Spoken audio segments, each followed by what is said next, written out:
সবাইকে স্বাগত জানাই অভিবাসীর আদালত অনুষ্ঠানে।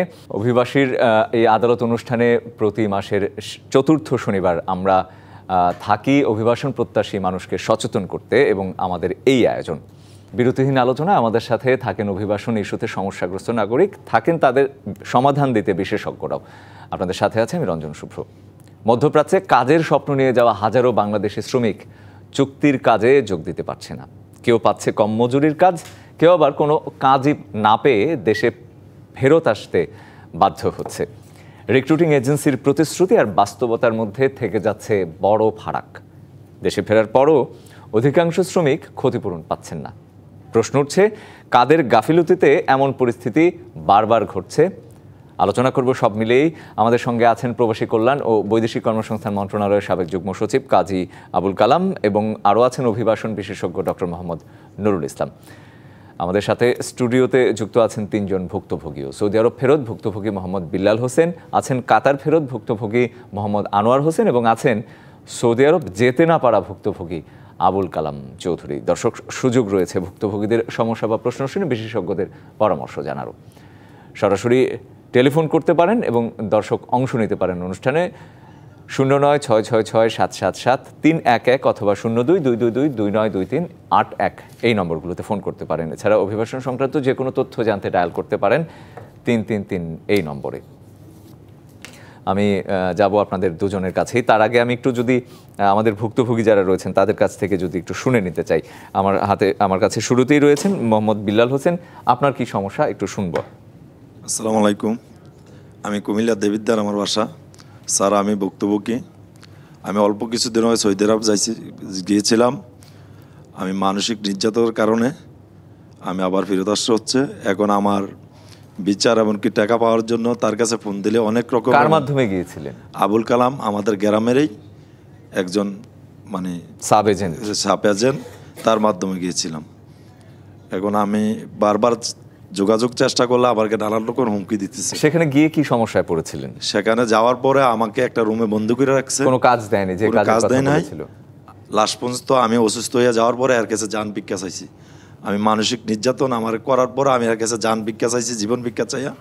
আমার ওয়াইফের থেকে এরা ভিক্ষা চাওয়ার পরে ঢাকায় আইনা আমার ওয়াইফের থেকে একটা সাইন নিছে। সাইন নিয়ে আমাকে দেশে আনা হয়েছে। এরপরে যোগাযোগ করতেছে, আমার টাকা দিবে বলছে। এই পর্যন্ত আমার দেয় নাই, নানা ধরনের হুমকি দিতেছে, আমাকে এই করবে। এই জন্য আপনাদের মাধ্যমে আমি আসা। আমি অনেক নির্যাতিত হয়েছি সৌদি আরবে। রিক্রুটিং এজেন্সি, যে এজেন্সির মাধ্যমে গিয়েছেন তাদের কাছে গিয়েও আসলে যেতে পেরেছিলেন কি না? আমি এজেন্সি চিনি না, এজেন্সিতে যাই নাই।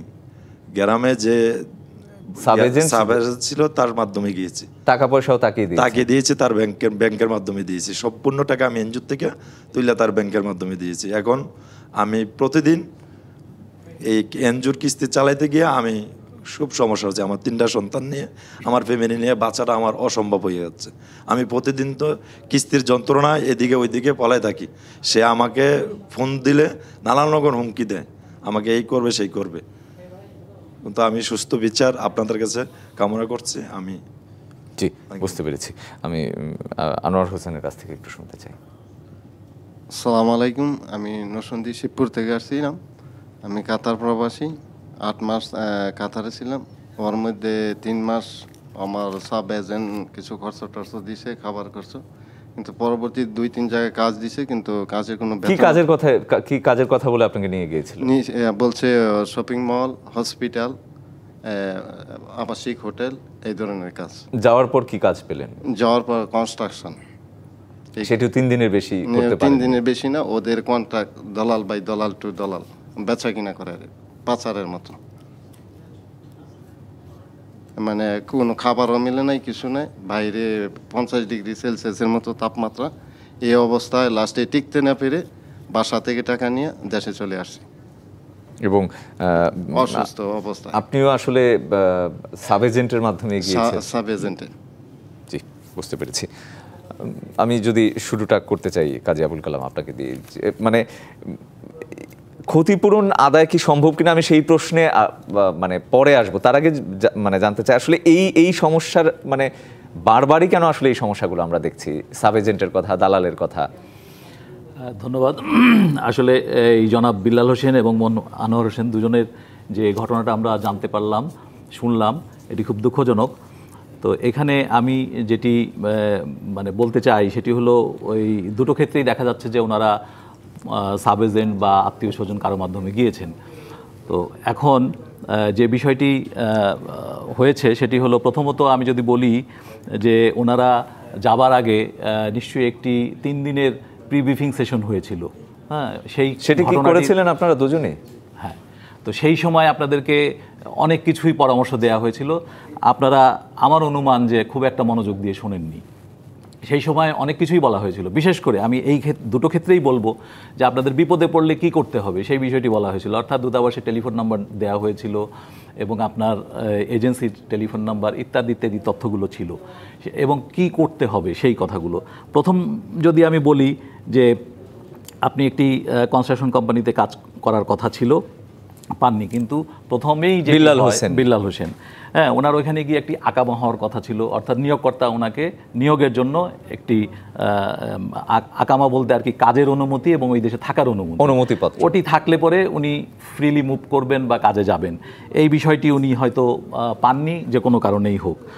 তো এই ক্ষেত্রে আবার আরও একটি বিষয় আছে, সেটি একটু যদি আমি উল্লেখ করি, সেটি হলো যে অনেক সময়ই বলা হয়ে থাকে যে এই সমস্ত ভিসাগুলো যদি দূতাবাস কর্তৃক সত্যায়িত হতো তাহলে দূতাবাস দেখতে পেত যে কোন নিয়োগকর্তার অধীনে বা কোন কোম্পানি যাচ্ছে, তাহলে তার যথার্থতা যাচাই করতে পারত।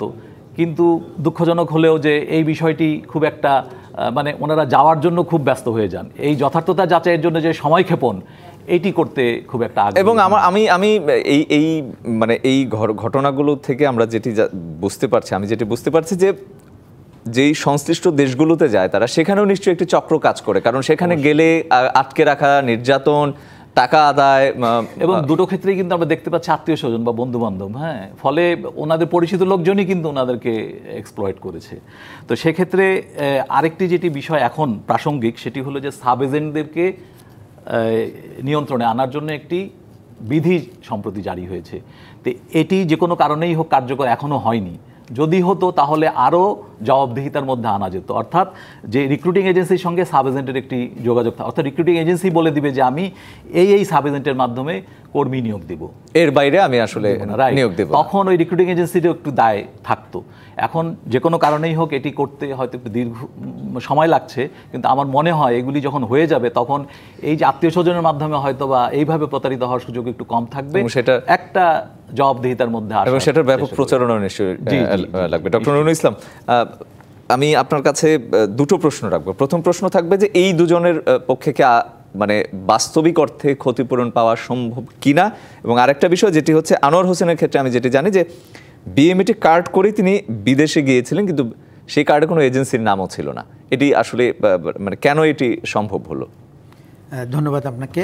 আসলে যেটা আমাদের কাজী আবুল কালাম সাহেব বললেন যে উনি আগের বিষয়টা বললেন যে তার কীভাবে যাওয়ার দরকার ছিল, কী প্রিকশনারি মেজার্স নেওয়া দরকার ছিল, কিন্তু আমি বলছি যে আসলে পরবর্তীতে যে বিষয়গুলো তার পাওয়ার সম্ভাবনা আছে, কারণ সে যেহেতু গেছে, কিছু ডকুমেন্ট আছে, কাজেই সে যাকেই টাকা দিয়েছে সেই ডকুমেন্টগুলো নিয়ে যদি এখনও কেস করে বা বিএমইটি আমাদের ওয়েজার্স ওয়েলফেয়ার ফান্ড আছে সেখানেও যদি সে অ্যাপ্লাই করে তাহলে তার পাওয়ার সম্ভাবনা আছে। হয়তো সম্পূর্ণ ডকুমেন্টস এই সব ক্ষেত্রে প্রডিউস করতে পারে না দেখা যায়, সেক্ষেত্রে যতটুকু ডকুমেন্ট তারা দিতে পারবে সেইভাবে তার পাওয়ার সম্ভাবনা আছে। আমি দ্বিতীয় প্রশ্নটাতে আসি যে সাধারণত এই ফ্রেন্ডস অ্যান্ড ফ্যামিলির মাধ্যমে যারা যায়, মানে পরিবারের সদস্য বা তাদের পরিচিত প্রতিবেশী, এদের মাধ্যমে যারা যায়, এদের কোনো চিহ্ন ছিল না, মানে কার মাধ্যমে কে যাচ্ছে ইন্ডিভিজুয়ালি তাদের ক্লিয়ারেন্স হয়ে যেত। তখন কোনো বিএমইটির কোনো দায় ছিল না যে এজেন্সির নাম ওখানে দেওয়ার, কারণ কোনো এজেন্সি তাকে এখানে সংশ্লিষ্ট ছিল না। মাঝে একটা ব্যবস্থা করা হয়েছিল যে এজেন্সি যারা প্রসেস করবে তাদের নাম এখানে থাকবে। রিসেন্টলি এটা আবার তুলে দেওয়া হয়েছে। তারা দেখছে যে এটা এজেন্সির চাপেই তারা করেছে, যে এজেন্সিরা বলে যে আমরা তো শুধু প্রসেসটা করছি, আমরা ওই সাইডের যে এমপ্লয়ার বা তাদের সাথে কোনো যোগাযোগ এটা আমাদের নাই, কাজে আমরা এই দায়িত্বটা নিতে পারছি না। যেভাবেই হোক তাদেরকে মানে এখান থেকে সরিয়ে দেওয়া হয়েছে। সেজন্য তাদের এই যে দায়িত্ব নিরূপণ করা বা তাদের কার্ডে এজেন্সির নাম রাখা সেটাও রাখছে না। এখানে ইন্ডিভিজুয়াল বলা হচ্ছে। সেই ক্ষেত্রে আমি বলবো যে যখনই তুলে দেওয়া হয়েছে বিএমইটির দরকার ছিল যে সচেতনতা বৃদ্ধি বা তাদের যে দায় দায়িত্ব, যেটা আগে একটা স্ট্যাম্পে নিয়ে নেওয়া হতো এজেন্সির কাছে, যে আপনি যেহেতু প্রসেস করছেন পরবর্তীতে কোনো ঝামেলা হলে আপনি অন্তত সহযোগিতা করবেন, তাহলে এখন কে সহযোগিতা করবে সেটা দায় দায়িত্ব নিরূপণ করে রাখতে হবে। সেই ক্ষেত্রে ইন্ডিভিজুয়াল কেসগুলোকে আরও বেশি তাদের স্ক্রুটিনি করতে হবে। এমবেসি থেকে এটা অবশ্যই তাহলে তাদের অ্যাটেস্টেড হতে হবে বা এমপ্লয়ার্সের কোনো খোঁজ নিতে হবে যে সে ইন্ডিভিজুয়ালে যাচ্ছে, এজেন্সির যেহেতু দায় দায়িত্ব নাই, তাকে তো আমি সাগরে ফেলে দিতে পারি না, কাজেই তাকে আমি কিভাবে রেস্কিউ করতে পারবো পরবর্তী কোনো সমস্যার কারণে, সেই জিনিসটা এখনই দায়বদ্ধতা নিয়ে আসা দরকার। কিন্তু আমি এজেন্সির নামটা তুলে দিলাম ঠিকই, কিন্তু তাকে তো আমি একটা মহাসমুদ্রে ফেলে দিলাম। আর দ্বিতীয়ত হলো তাদের সচেতনতা, যে আপনি কিন্তু ইন্ডিভিজুয়ালি যাচ্ছেন, আপনি কোনো এজেন্সির সহায়তায় যাচ্ছেন না, কাজে আপনাকে আরও বেশি সচেতন হতে হবে, আরও এই জিনিসগুলো। আমি ডক্টর নুরুল ইসলাম, আপনার এই প্রসঙ্গে আমি একটু কাজী আবুল কালামের কাছে যেতে চাই, যে এই যে পুরো যে প্রক্রিয়াটা, সেই প্রক্রিয়াটা আমরা সচেতনতার কথা বলি, আমরা খোঁজ খবরের কথা বলি, কিন্তু এই ঘটনাগুলো কিন্তু প্রতিনিয়ত ঘটছে। আসলে গিয়ে যে কাজের কথা, কোনো একটা কাজের কথা বলে নিয়ে আটকে রাখা, নির্যাতন, অন্য নানা ধরনের কাজ করে রাখা, না খাইয়ে রাখা। আমার আপনার কাছে প্রশ্ন থাকবে যে এই পুরো প্রক্রিয়াটায় সরকারের কোনো ধরনের নজরদারি থাকে কিনা? সে যখন বিমানবন্দর দিয়ে যায় বা এখান থেকে বাংলাদেশ থেকে যায়, তখন আসলে কোনো ধরনের এই জিনিসগুলো আসলে পরীক্ষা করে দেখা হয় কিনা, যে অসচেতন মানুষ বা যার সঠিক আসলে প্রশিক্ষণ নেই, সরকারের আসলে এখানে কোনো নজরদারি থাকে কিনা? সরকারের নজরদারি বলতে এগুলো যেহেতু ইন্ডিভিজুয়ালি যাচ্ছে, ফলে তারা যে বক্তব্য দিচ্ছে তার উপর বিশ্বাস করেই বিএমইটি থেকে তাকে বহির্গমন ছাড়পত্র প্রদান করা হচ্ছে। প্রথমত আমি প্রথমে যেটি বলেছিলাম যে এই ভিসাগুলি দূতাবাসের যে শ্রম উইং আছে তার দ্বারা যদি সত্যায়ন হতো, তাহলে এই কাজ আছে কিনা, নিয়োগকর্তা আছে কিনা, বেতন পাবে কিনা, এই যথার্থতা যাচাই করা সম্ভব হতো। যেহেতু এটি বাধ্যবাধকতা নাই, অর্থাৎ প্রতিটি নিয়োগের ক্ষেত্রেই যদি দূতাবাসের সত্যায়নটা বাধ্য করা হতো, তাহলে এইগুলো প্রমাণ করা সম্ভব ছিল। কিন্তু এখন দেখা যায় যে একটা লিড টাইম বলে কথা আছে, সবাই বলে যে অর্থাৎ নিয়োগকর্তা যখন কর্মী নিয়োগ করলো, তাকে কত দ্রুততম সময়ের মধ্যে মানে পাঠানো সম্ভব, কারণ প্রতিদ্বন্দ্বী দেশও আছে, তারা হয়তো আরও দ্রুত পাঠাতে পারছে। তো এই যে একটা প্রতিযোগিতার মধ্যে আমরা পড়ে গিয়েছি, যার জন্য প্রতিটি নিয়োগের যথার্থতা যাচাই বাছাই হচ্ছে না। আর আরেকটি ব্যাপার যেটি, সেটি হলো যে বিভিন্ন দেশ তো অনেক বড়, যেমন সৌদি আরব অনেক বড়, সেখানে বাস্তবিক অর্থেই যাওয়ার পরে খোঁজ নেওয়াটা একটু অসম্ভব। তবে ছোট যে দেশগুলো আছে, যেমন কাতার, ওমান, কুয়েত, ওমানও একটু বড়, কুয়েত, এগুলোতে হয়তো বা তারা ওই যে ব্রিফিংয়ের সময় বলা হয়েছিল দূতাবাসের একটি নম্বর, তারা যদি ওইখানে যোগাযোগ করত, তারপরে দেখা যেত যে কি হয়েছে।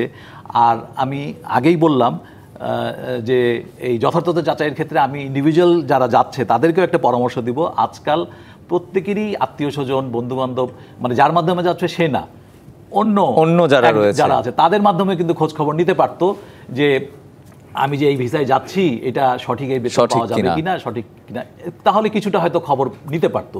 কিন্তু ওনারা যাওয়ার জন্য এতটা ব্যস্ত হয়ে যান যে তখন আর এগুলো যাচাই বাছাই করার কথা মনে থাকে না, একদম পরিষ্কার। ফলে এই জন্য এই সচেতনতাটুকু দরকার। আমাদের সাথে আরও একজন ভুক্তভোগী রয়েছেন, আবুল কালাম চৌধুরী, তার কথা একটু শুনে নিতে চাই। আসসালামু আলাইকুম, আমি আবুল কালাম চৌধুরী, কুমিল্লা সদর দক্ষিণ। আমি 2017 সালে সৌদি আরবে যাই, এরপরে সেখানে কাজ করতেন? হ্যাঁ, কাজ করতাম। এরপর 2024 সালের মে মাসে মসজিদে যাই, এর পুলিশে কইতেছে আমি কাপড় বিক্রি করছি, আমাকে 1 সপ্তাহের মধ্যে দেশে পাঠাইয়া দেয়। পাঠানোর পরে আমার এক বন্ধু ওই জায়গা আছে, আমার কাছে ভিসা দিব, এমনকি ফিঙ্গার কাটাইব 3 লক্ষ টাকা দেওয়ার জন্য। এরপরে আমি 2.5 লক্ষ টাকা ব্রাক ব্যাংক থেকে তুলি। তোলার পরে গত মাসে 14 তারিখ আর মানে এবার আছে 2,20,000 টাকা দিছি, আর 30,000 টাকা কইছে আমার মেডিকেল ফিঙ্গার টিঙ্গার নিয়ে 30,000 টাকা রাখছি। গত মাসে 14 তারিখে দেওয়ার পরে 14 তারিখ ছিল বৃহস্পতিবার, শুক্রবার ফোন করি নাই, শনি, রবি, সোমবার ফোন করতেছি, ধরতেছে না, বন্ধ করে রাখছে। এর সোমবারে হের ওয়াইফে ফোন দিছে, হে দেশে ফোন দিছে সৌদি আরবে। আবার হের ওয়াইফে ফোন দেওয়ার পরে এবার আমার ধমকাধমকি করতেছে, আপনি মানুষকে জানান কি রে? মানুষে জানাইলে আমি টাকা দিব না, আমি জিম্মেদার ন, আপনি কি আমার টাকা দিয়েছেন, আপনি আমার বন্ধুর অ্যাকাউন্টে টাকা দিয়েছেন, আমি কি বন্ধু তো চিনি না, আমি দিছি আপনার টাকা, আপনি আরেকজনের অ্যাকাউন্ট দিয়েছেন, এটা আপনার বিষয়। আপনি মামার নামে দিতে পারেন, চাচার নামে দিতে পারেন, বন্ধুর নামে দিতে পারেন, এটা তো আমার বিষয় না। এরপরে আমি আপনার এটা ধরে ভুল করছে, আমার অ্যাকাউন্ট নম্বর দেন, আমার ওয়াইফের অ্যাকাউন্ট নম্বর পাঠাইছি, কইছে টাকা দিয়ে দিব, দিতেছে না, মোবাইল বন্ধ করে রাখতেছে। এরপরে তার বাবার কাছে গেলাম, হ্যাঁ বাবা কয় ফোন তো ধরতেছে না, কী করা? আমার অনেকে হে ধমকাধমকি করতেছে, বাড়াবাড়ি করলে টাকা দিবে না। এরপরে লাস্ট একটা মেসেজ দিছে, কইতেছে সবাই জানানো শেষ হয়েছে না, যেদিনকে শেষ হইবেন কল দিতে হইবেন, একটা ভয়েস দিবেন, ভয়েস দিলে আমি টাকাটা দিয়ে দিব। এবার অনেকে ফোন দিতেছি, ভয়েস দিতেছি, ভয়েসও রিসিভ করতেছে না, ফোনও রিসিভ করতেছে না। একদম পরিষ্কার। ডক্টর নুরুল ইসলাম, কি করবেন তিনি? প্রথমত উনি 7 বছর ওই দেশে ছিলেন, তাকে বৈধ থাকা অবস্থায় তাকে ফেরত পাঠিয়ে দিয়েছে, এটা একটা গুরুতর অপরাধ ওই দেশেরই। কিন্তু ওনাকে বলেছেন যে উনি কাপড় বিক্রি করছিলেন, তো কাপড় বিক্রি ইকামাও মেয়াদও ছিল সেখানে, তো ওনাকে ওভাবে তো পাঠাতে পারেন না। তো উনি যদি আমাদের যেটা আমি একটা জিনিস বলবো যে ওখানে এমবাসি থেকে যখন আউটপাস দেওয়া হয়, আউটপাস ছাড়া তো কেউ আসতে পারে না, তখন কিন্তু প্রত্যেককেই চেক করা দরকার যে সে বৈধভাবে ছিল নাকি অবৈধভাবে ছিল। কারণ অবৈধভাবে থাকলেই শুধু আউটপাস দেওয়া যায়, বৈধভাবে থাকলে তাকে আউটপাস দেয় না। কাজে এমবাসি তখনই যদি উনি বলতেন যে না আমি বৈধভাবে আছি, আমাকে জোর করে পাঠিয়ে দেওয়া হচ্ছে, হয়তো বলার সুযোগ পায় না, কারণ উনি জেলে আছে তখন। কারণ এমবাসি থেকে এটা একটা মানে গুরুত্বপূর্ণ বিষয় যে খবর নেওয়া দরকার জেলখানায়, যে কাউকে অবৈধভাবে না করে বৈধ লোককে পাঠিয়ে দেওয়া হচ্ছে কিনা, এবং সেটা যদি তারা অবজেকশন দেয় তাহলে কিন্তু এটাকে ওখানে দেওয়া হয়। আমি যখন এমবাসিতে ছিলাম তখন এরকম আমরা দেখেছি 2 কেস কিছু, যে বৈধভাবে যাকে পাঠানো হচ্ছে তাদেরকে এইভাবে রেস্কিউ করা যায়। এটা হলো 1 নম্বর। 2 নম্বর হলো উনি এখানে আসার পরে উনি যদি এখনও মানে ক্লেম করেন যে আমার একটা একামা ছিল, বৈধভাবে আমাকে মানে থাকার অবস্থায় পাঠিয়ে দিয়েছে, তাহলে বিএমএটি থেকে এমবাসিকে হয়তো গিয়ে কফিলের সাথে যোগাযোগ করে তাকে আবার নেওয়ার ব্যবস্থা করা যেতে পারে। তাহলে ওনার যেটা সবচেয়ে বড় দরকার সেটা উনি পেয়ে গেলেন। আর টাকা পাওয়ার ব্যাপারে উনি যে প্রসেসে আগিয়েছেন সেটা যদি সেটেল না হয় তাহলে তো বিএমইটিতে বা ইয়েতে কেস করতেই পারেন, কারণ নতুন ভাবে যাওয়ার জন্য। জি জি, আমি শুনেছি আপনার কথা। জি, কিন্তু সেটা আসলে মানে আইনিভাবে আসলে সেটা কতটা শক্ত হবে? কারণ তিনি কিন্তু পরিচিত একজনকে দিয়েছেন, মানে সেটি তিনি আইনিভাবে শক্ত হবে, কারণ আইনে পরিষ্কার বলা আছে আমাদের যে 2013 সালের যে আইনে, সেখানে বলা আছে যে যে কেউ এই বিদেশে পাঠানোর জন্য যদি কোনো টাকা নেয়, সে যদি এজেন্সি নাও হয় তাহলে তাকে ধরা যাবে। এটা এই নতুন আইনে ক্লিয়ার বলা আছে। আগে ছিল শুধু এজেন্সির কথা, কাজেই যাকে দিয়েছেন তাকে আইনে ধরা যাবে। একদম। কাজী আবুল কালাম, সংশ্লিষ্ট দেশগুলোর কথা বলছিলাম যে সেখানেও নিশ্চয়ই একটি চক্র রয়েছে, সেই তাদেরও আসলে কিভাবে আসলে বাংলাদেশ সরকারের পক্ষ থেকে আসলে কিভাবে এটির প্রাথমিকভাবে দূতাবাসের যে শ্রম উইং আছে তাদের দায়িত্ব যে এই সমস্ত চক্রে কারা সম্পৃক্ত আছে সেগুলো দেখা। আর জনাব আবুল কালাম চৌধুরীর ক্ষেত্রে খুবই আমার যেটি বক্তব্য সেটি হলো উনি 7 বছর ছিলেন সৌদি আরবে, অর্থাৎ ওই দেশের নিয়ম কানুন, সমস্ত আচার আচরণ, ভাষা সব কিছুর উপর একটা ওনার দখল ছিল। তারপরেও উনি কিভাবে এই মানে কাপড় বিক্রির একটি অভিযোগে গ্রেপ্তার হলেন এবং দেশে ফেরত আসলেন, এটি একটি বিস্ময়কর ব্যাপার। আর দ্বিতীয়ত উনি যেটি বললেন যে ওই সফর জেল থেকে সবাইকেই পাঠিয়ে দিচ্ছে এবং সবাই একটি অপরাধ করেছে এই মর্মে সবার আঙুলের ছাপ রাখা হচ্ছে, এটি একটি ভয়ঙ্কর অভিযোগ বলে আমার মনে হয়, কারণ হয়তো সবাই অপরাধ করেনি। তো ফলে এটি রাষ্ট্রীয় পর্যায়ে আমার মনে হয় বাংলাদেশ সরকার সৌদি আরবের সরকারের সঙ্গে আমার জানা মতে একটি সমঝোতা স্মারক আছে, সেখানে জয়েন্ট ওয়ার্কিং গ্রুপ আছে, মানে অনেক পদ্ধতি আছে যার মাধ্যমে এগুলো তাদের কাছে তুলে ধরা যেতে পারে যে যাদেরকেই ফেরত পাঠানো হচ্ছে সবাই অপরাধী নয়। এই আঙুলের ছাপ রাখার কারণে কিন্তু উনি আর ওইখানে যেতে পারবেন না, এরকম আঙুলের ছাপ রাখার অর্থ হলো এটা।